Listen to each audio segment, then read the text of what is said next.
Warren Buffett adalah panutan bagi semua investor di seluruh dunia.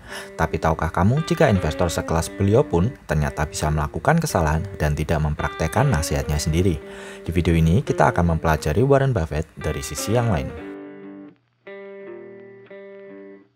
Rule number 1 is never lose money.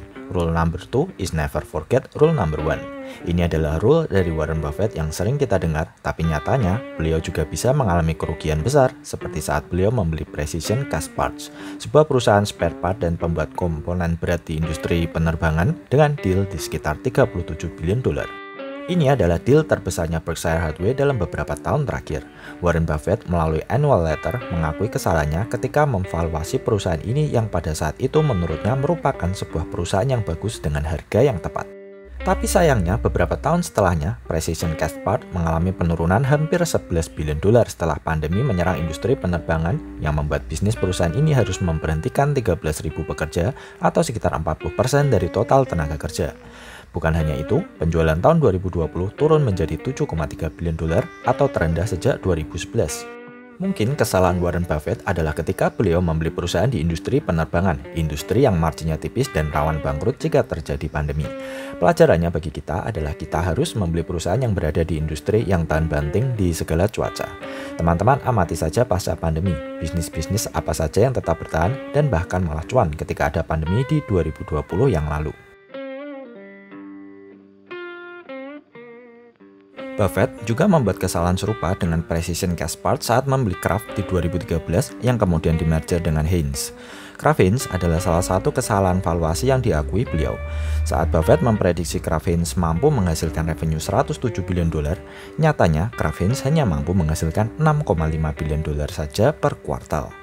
Saham Kraft Heinz pasca merger di 2015 bahkan sempat turun lebih dari 70% hanya dalam waktu 3 tahun saja. Bayangkan saja orang sekelas Buffett saja bisa nyangkut begitu dalam, seperti membeli saham gorengan. Pelajaran dari kasus Precision Castparts dan Kraft Heinz adalah sehebat-hebatnya kita memvaluasi suatu perusahaan, tetap tidak ada yang tahu masa depan. Valuasi perusahaan tidak hanya bergantung pada kinerja historis, tapi juga dapat dipengaruhi faktor-faktor eksternal di masa depan.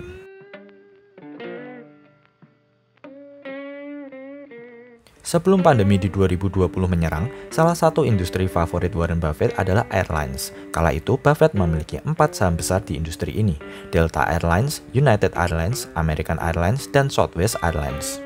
Berdasarkan grafik dari Yahoo Finance berikut, Warren Buffett memutuskan untuk menjual keempat saham tadi. Ternyata setidaknya hingga pertengahan 2021, beliau juga bisa mengalami yang namanya dibeli turun, dijual naik. Saham-saham airlines melakukan rebound sesaat setelah Berkshire menjual sahamnya. Bahkan saham-saham tadi sudah berada di sekitar level sebelum market crash akibat pandemi. Alasan kenapa Buffett menjual saham-saham airlines karena beliau memiliki perubahan di outlook bisnis penerbangan bahkan setelah pandemi reda. Di kasus ini, Warren Buffett melanggar 3 aturannya sekaligus. Our favorite holding period is forever. Rule number 1 is never lose money. Rule number 2 is never forget rule number 1. Dan be greedy when others are fearful. Buffett memborong saham-saham ini di 2016, tapi hanya berselang beberapa tahun saja kemudian dijual. Dari beberapa artikel yang saya baca, keputusan untuk menjual saham-saham ini mengakibatkan Berkshire merugi beberapa billion dolar. Lebih lanjut, jika beliau stick with his own rules, be greedy when others are fearful, seharusnya Buffett malah terus mengakumulasi keempat saham ini di harga bawah dan sudah mengantongi banyak profit saat ini. Seringkali di beberapa saham, tidak mungkin kita bisa hold forever jika penurunan harga saham juga dibarengi dengan jebloknya kinerja keuangan dan faktor-faktor signifikan lainnya. Kalau sudah begini, kita tidak mungkin tidak kehilangan uang karena kadang cut loss adalah keputusan terbaik daripada saham delisted, bangkrut, atau jadi gocap. Berkshire Hathaway terkenal selalu membeli saham-saham yang memiliki arus kas positif dan neraca yang kuat. Tapi nyatanya, karena pandemi 1 tahun saja sudah membuat perusahaan-perusahaan airlines tersebut kelimpungan. Warren Buffett yang memiliki tim analis nomor 1 di dunia saja bisa salah memprediksi bisnis airlines, apalagi kita. Kesalahan lain yang diakui Warren Buffett adalah ketika beliau tidak membeli sahamnya Amazon dan Google karena beliau juga pernah bilang, invest in business you know, atau belilah perusahaan yang kalian tahu. Warren Buffett tidak mengerti teknologi, maka dari itu beliau menghindari perusahaan-perusahaan teknologi. Saham teknologi terbesar yang pernah dibeli Buffett adalah IBM, sebuah perusahaan teknologi tertua yang bisnisnya sudah sangat besar dan profitable. Kala itu Buffett tidak membeli Amazon dan Google karena menurutnya terlalu beresiko. 6 tahun setelah beliau membeli IBM, tepatnya di 2017, di suatu interview dengan CNBC, Buffett mengungkapkan bahwa beliau menyesali keputusannya untuk tidak membeli Amazon dan Google, tapi malah membeli IBM. Buffett akhirnya menjual seluruh kepemilikannya di IBM pada tahun 2018 karena menurutnya bisnisnya sudah tidak sesuai dengan apa yang beliau harapkan. IBM juga menjadi salah satu keputusan yang salah. Menurut artikel dari CNBC, Buffett membeli IBM di harga $170 per lembar. Sedangkan saat video ini dibuat, saham IBM sudah turun di bawah $150 per lembar. Sejak Berkshire Hathaway membeli IBM di 2011 hingga 2017, Amazon sudah naik hampir 4 kali lipat. Google sahamnya sudah meningkat hampir 200%. Sedangkan IBM pada periode yang sama hanya meningkat 7% saja. Kita harus mengapresiasi Warren Buffett yang mengakui kesalahannya dan tidak berusaha untuk selalu menjadi dewa investasi yang tidak pernah salah, tidak seperti kebanyakan influencer saham milenial yang tidak pernah rugi. Warren Buffett juga tidak bisa disalahkan menurut saya walaupun beliau melewatkan Amazon dan Google, karena beliau sudah cuan banyak dengan caranya pada masanya. Di kasus ini kita bisa belajar bahwa memang benar kita sebaiknya membeli perusahaan-perusahaan yang kita tahu bisnisnya, yaitu saham-saham teknologi seperti Microsoft, Apple, Amazon, Google, hingga Netflix, karena saya yakin teman-teman lebih tahu bisnis mereka ketimbang saham-saham batubara atau pertambangan. Jangan beli saham hanya karena valuasinya yang murah, perhatikan juga kualitas bisnis dan potensi masa depannya. Saya prihatin dengan pemikiran orang-orang fundamentalis garis keras yang selalu mengatakan bahwa saham-saham teknologi itu hanya jualan mimpi, asetnya kecil, cuma bakar duit, tidak ada labanya, dan sebagainya. Padahal saham teknologi itu divaluasi bukan dari aset atau cash flow-nya, tapi dari ekosistem digitalnya. Kalau mereka selalu mempermasalahkan valuasi saham-saham teknologi yang kemahalan, pertanyaannya, kenapa mereka mau membeli smartphone yang harganya mahal padahal bentuknya jauh lebih kecil daripada telepon yang ada kabelnya? Pelajaran yang bisa kita ambil dari kasus Amazon dan Google yang dilewatkan Warren Buffett adalah kadang cari aman itu malah yang ruginya paling besar karena waktu tidak bisa diulang, sedangkan uang bisa dicari lagi. Tapi teman-teman juga jangan asal beli saham gorengan karena pengambilan resiko seperti membeli Google dan Amazon di awal-awal membutuhkan riset tersendiri. Saya tidak merekomendasikan sahamnya Tesla, saya juga tidak tahu masa depannya. Tapi Tesla saat ini mirip-mirip seperti Amazon, Apple, dan Google kembali ke tahun 2000-an awal. Saat itu juga sama, banyak analis yang bilang bisnis mereka terlalu beresiko dan selalu dikatakan bubble atau hype sesaat. Apakah teman-teman tahu jika di saat sekarang orang-orang masih bilang Tesla itu saham gorengan yang cuma hype sesaat dan bakal turun dalam?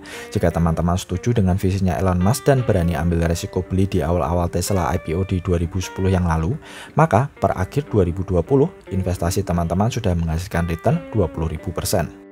Jika teman-teman hanya berani 100% main aman di saham-saham yang revenue, aset cash flow-nya sudah jelas dan valuasinya masuk akal seperti sahamnya Coca-Cola misalnya, maka dalam periode yang sama teman-teman hanya menghasilkan return 100% saja. Jangan memiliki pemikiran seperti auditor laporan keuangan ketika invest saham. Berpikirlah seperti para venture capital saat mereka berani invest saat suatu perusahaan masih di tahap-tahap awal. Kasus lain di mana Warren Buffett tidak mempraktekkan nasihatnya sendiri adalah ketika beliau membeli sahamnya Apple di 2016.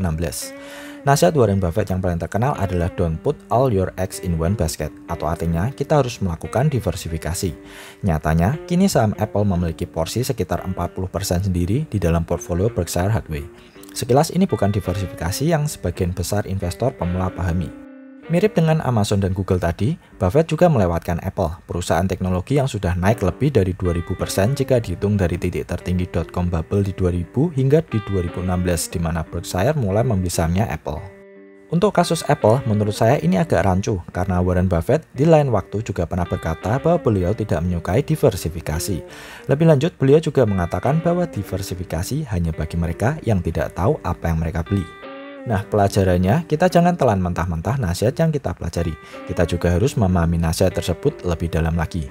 Diversifikasi itu relatif. Mungkin bagi sebagian investor, 10 saham itu terlalu sedikit. Tapi bagi investor lain, mungkin 10 saham justru terlalu banyak.